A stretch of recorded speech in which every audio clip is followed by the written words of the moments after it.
ఆంధ్రప్రదేశ్ ప్రజలందరికీ కూడా నా నమస్కారాలు.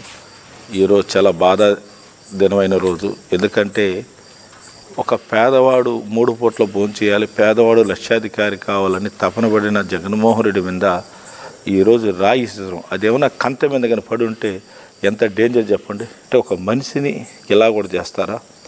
దేవుళ్ళ లాంటి మనిషి జగన్మోహన్ రెడ్డి గారిని, పేదవాళ్ళ కోసం బతికే మనిషిని పెత్తందారులు ఇలా కూడా ఉంటారు, పెత్తందారులు.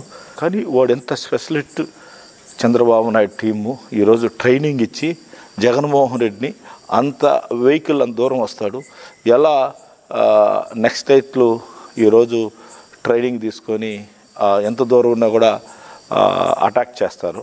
జగన్మోహన్ రెడ్డి మీద అంత లాంగ్లో కరెక్ట్గా కొట్టడం అనేది ఇది ట్రైనింగ్ తీసుకున్నది కుట్ర. ఇది నేను చెప్తున్నాను, ఒక్కరోజు ప్లానింగ్ కాదు, ఆయన బస్ యాత్ర రోజు నుంచి ప్లానింగ్ స్టార్ట్ అయింది. నిజంగా చెప్తా ఉన్నాను, పైన అమ్మవారు ఉన్నారు.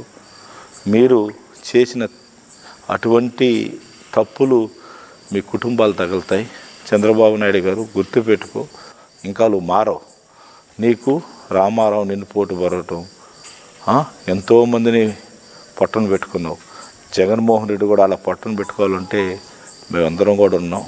ఈరోజు నువ్వేదో చేసి అలా ప్లాన్ చేసినావు. ఇది పద్ధతి కాదు. ఇస్తూనే ఉన్నాడు జగన్మోహన్, చెప్తానే ఉన్నాడు పెత్తందాలు ఇద్దాం అని ప్రూవ్ చేశారు. కన్ను పోయింటే ఏంటండి, ఇక్కడ తగిలింది కాదు సరిపోయింది. ఒక్కరు కంటి లోపల పోయింటే కన్ను ఏం కావాలి అంటే ఏం చేయాలనుకున్నారు? మనిషిని సంపాలని చూశారు, అది ఇక్కడ పడింది. చాలా తప్పు ఇది. ఇటువంటి చర్యలు మేము సీరియస్ తీసుకుంటున్నాం. మర్యాద ఉండదు మీ అందరికి కూడా. ఇటువంటి చేయాలంటే ఒక్కరోజు కూడా మీరు రోడ్లో తిరగలేరు. ఒక్కరోజు కూడా తెలుగుదేశంలో ఒక్కడు కూడా రోడ్లో తిరగలేరు. కబడ్దారు, మర్యాదకి వార్నింగ్ ఇస్తున్నాం. నీకు నీ బ్యాచ్కి అంతా కూడా నువ్వు అరికట్టలేకపోతే యుద్ధం దిగినప్పుడు ధర్మ యుద్ధం చేద్దాం. నువ్వు ఓట్లు అడుగు, మేము ఓట్లు అడుగుతాం. ఎవరికి ప్రజల సైడ్ ఉంటారో వాళ్ళే గెలిపిస్తారు. ఇదేంది ఇది ముష్టిద్దామా? ఇదేంది ఇది? మనుషుల్ని చంపేసి గెలవాలంటారా? ఈరోజు పథకాలు తీసుకున్నదంతా జగన్మోహన్ రెడ్డి రూపంలో ఉండే మనుషులే. అంత ఈజీ కాదు.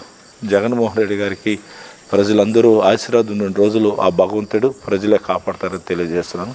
ఇటువంటి చర్యల్ని మేము తీవ్రంగా ఖండిస్తున్నాం.